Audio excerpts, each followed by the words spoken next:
5 seconds to go.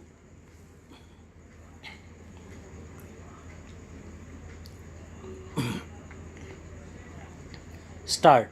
Sir, now I would like to say something about tea.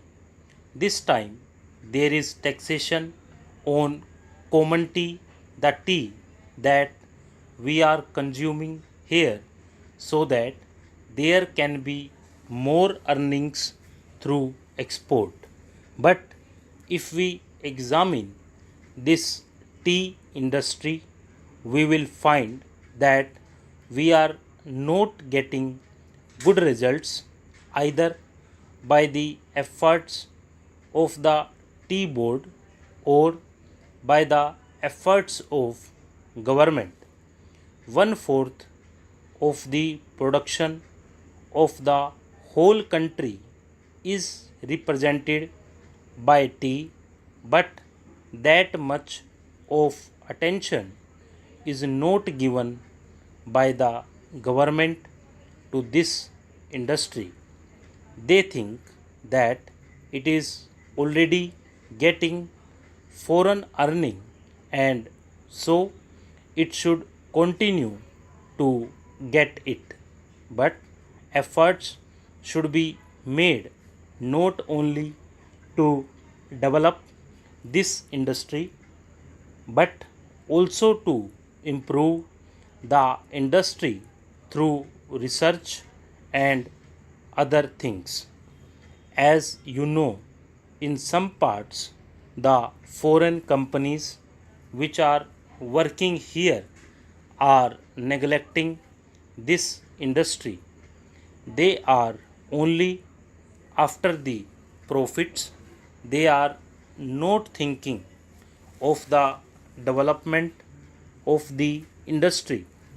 There is room for development in many respects, but it all depends upon research work, and research stations should be set up wherever there is neglect. No doubt the tea board is there, but the tea board is not seeing to these things. That is our complaint.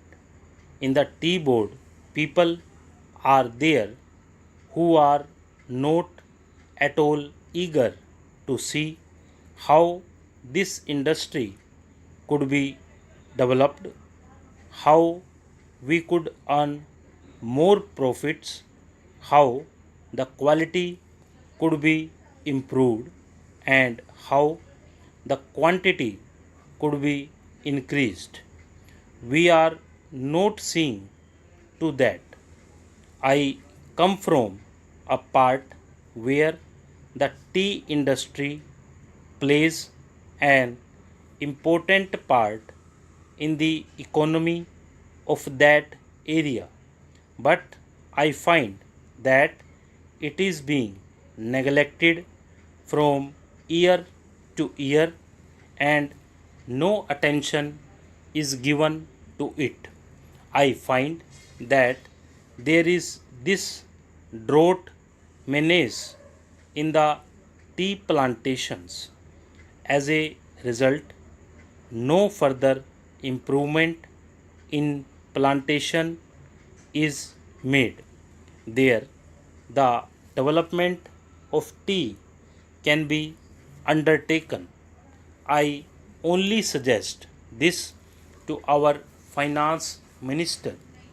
When you are giving relief to coffee, why are you not giving relief to tea, which is earning much more foreign exchange?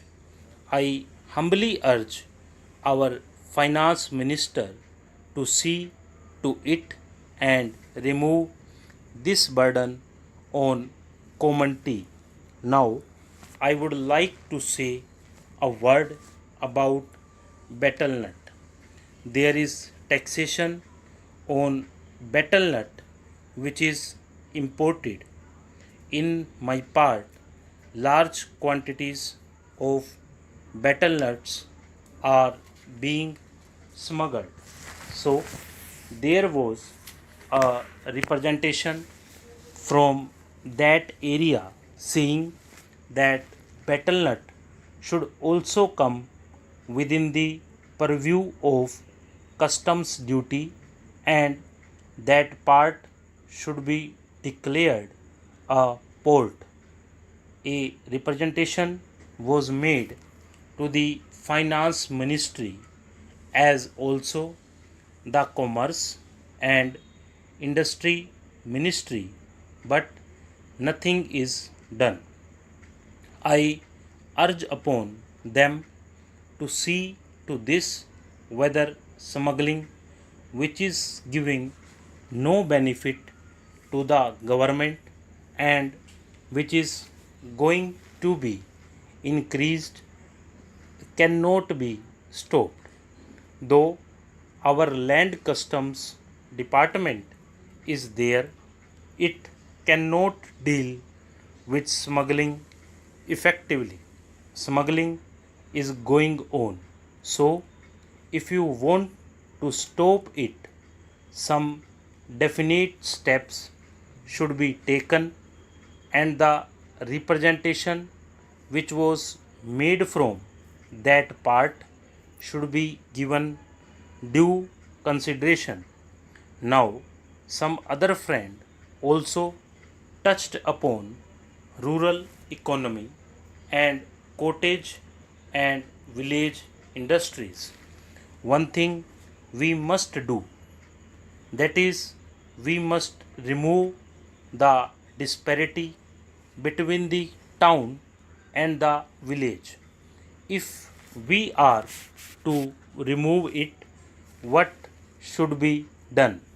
We should develop small industries, village industries, and cottage industries.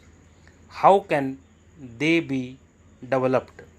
For that, power should be there. Now, my honorable friend was saying that out of 6 lakhs of villages, only 19,000 villages have been electrified. This is meager. If village electrification is not given due consideration, we cannot make progress. When our draft 5-year plan was discussed among members of parliament, I asked for information about how much of village electrification was contemplated in the third 5-year plan. The answer was very unsatisfactory. Unless you develop your village industries, how can you advance? They are also contemplating to employ the surplus labor and also agricultural peasants who are not wholly employed to develop village industries and to make a plan. But unless power is supplied, unless you have a good scheme of rural electrification, how can village industries be developed in these modern days? We say big things. We say here and we shout from housetops that so much is being done for the rural areas. But actually, we are not doing what should be done. If rural electrification is there, then rural industries can be developed. Otherwise, they cannot be developed. Unemployment cannot be solved. The only solution for unemployment is the development of small industries and cottage industries. Otherwise, unemployment will increase year by year, and there will be frustration among young men, particularly among the educated. Stop.